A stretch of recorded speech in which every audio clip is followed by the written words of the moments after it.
In there. Just one second. Okay, got it. Thank you.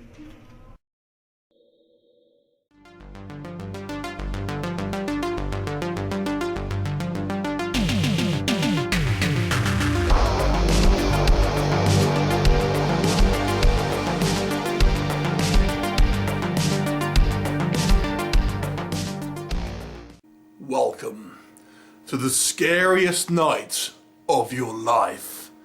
That's actually the name of the movie. That's not actually just a fact I'm telling you. Anyway, yeah, so Scariest Night of Your Life. This one is directed and written by Jeff Brotherton.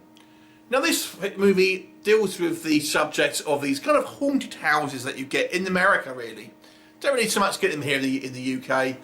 So these are the things where you, there's like a themed attraction where you go through a variety of different kind of rooms which are kind of all got horror themes and you're chased around and stuff. There's one or two here in the UK, but they kind of tend to be of, you know, subjects of particular films anyway, but there's very few of them. In America apparently it's a thing. There have actually been a number of movies that have dealt with this subject before. For example, The Houses That October Built, also Hell at House LLC, both had this kind of same sort of setup, and this one is another one, and it's a found footage movie like those other two. So this focuses on 5 friends who all come from this city, who go out into this kind of, basically the wilderness to try and find this legendary haunted house attraction that is so extreme that they can't actually advertise. It's only by word of mouth, and then they turn up there and they, you know, it all looks pretty good to begin with, and they are told by the proprietor there is one rule, and the rule is you must not touch the actors. Seems fair enough. Inevitably they go into this obviously this kind of labyrinth of kind of rooms and attractions, and inevitably one of the guys decides he feels like he's Billy Big Spuds and wants to take a swing at one of the actors, and from that point on the tables are turned, and are the stakes now real? Do these kind of like supposed actors now really want to kill these kids? Well, you'll have to watch the movie to find out. So let's discuss Scariest Nights of Your Life. So the theme of these kind of walk-through haunted house attractions is obviously pretty popular in the States. And I'm going to say it certainly does make for a good premise of a horror film. There's loads of variety here, loads of kind of like different kind of spooky imagery that you'll see, from killer clowns to kind of like masked maniacs to people making human dolls and stuff like that. Lots of kind of different kind of things, and obviously there's that feeling of unease as you're going through, as you're kind of waiting for the penny to drop and things to kind of start to take a deadly turn for real. The cast here is pretty large as well. I've got to say, when we get to this kind of like this haunted house, there's loads of these, you know, quote unquote actors who are playing various kind of like supernatural and killer roles and stuff like that. So you think, oh man, there was actually quite a big kind of like turnout of these guys. And you know, as the film kind of reaches its climax, obviously things take a deadly turn, and obviously the stakes are kind of ratcheted up. However, I've got to say this movie suffers from a number of problems. First of all, let's deal with it. I think is the biggest one, is the movie doesn't really start taking a turn into the horror movies type stuff until about an hour into it. So the first hour of this movie, the first section is just getting to know your characters. And then we have a kind of extended sequence of these guys basically going through this kind of like this attraction. Actually would do it as a tourist. It's only until one of them decides he's going to take a swing at an actor, then things start taking a turn for the worse. But that first hour, I'm going to be honest, I can best describe it as watching someone else's holiday videos, vacation videos, because that's basically what it is.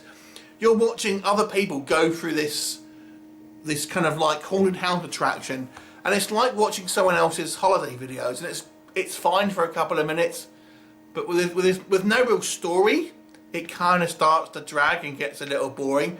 And there's an hour of this.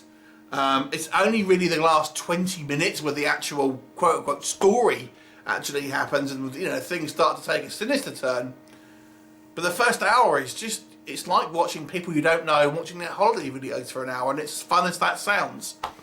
So there's a problem here. I would have maybe started the actual plot a lot earlier into the actual running time. The other odd thing with this movie is clear that it's had some reshoots.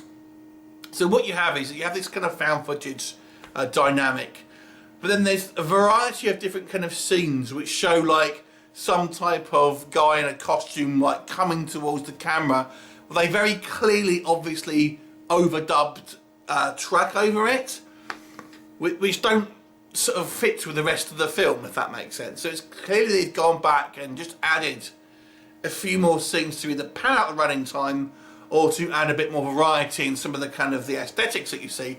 But I've got to say, there's a fair variety in aesthetics anyway, so I got a feeling it's probably just to add a bit of running time to it to make it feature length, so to speak, and able to be sold. But it comes across as a little bit disjointed. Now let's talk about the acting. I suspect a lot of this is improvised because some of the acting seems poor.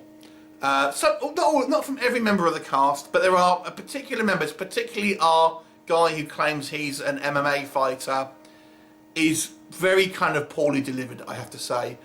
And there's times where you see the actor kind of struggling for things to say a little bit.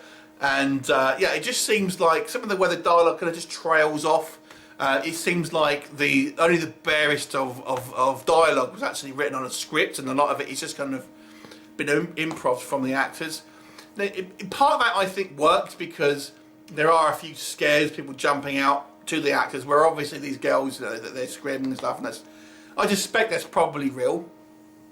But when it comes to the dialogue, I got to say these actors are not strong enough to deliver believable dialogue on the fly in character. Not all of them. I feel the two female cast are actually probably fare the best, but the guys, especially this guy who's this mainly our main guy, I suppose. Excuse me, just isn't particularly good. And some of the actors in regards to the kind of the actual characters, so to speak, the horror characters as well, just seem a little weak.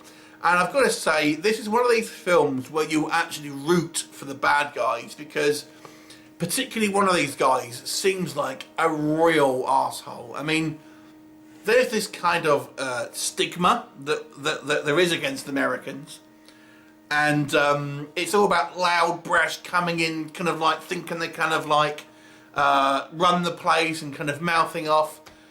That's a stereotype and it's a stigma. But that's exactly what is portrayed by these characters. So that's as someone who's not from America, I can tell you that's kind of how sometimes, generally, people are stereotyped. And that is a stereotype, and I know not everyone's like that. But in this movie, that's exactly what they're like, and you can't wait to get them to get their comeuppance. There's also this movie has the problem of the actual found footage conceit doesn't seem to hold up. I mean, the camera just seems to kind of like end up floating in places, and for some reason, they're being chased and stuff, but someone's obviously looking through the lens and stuff. Well, you wouldn't do that.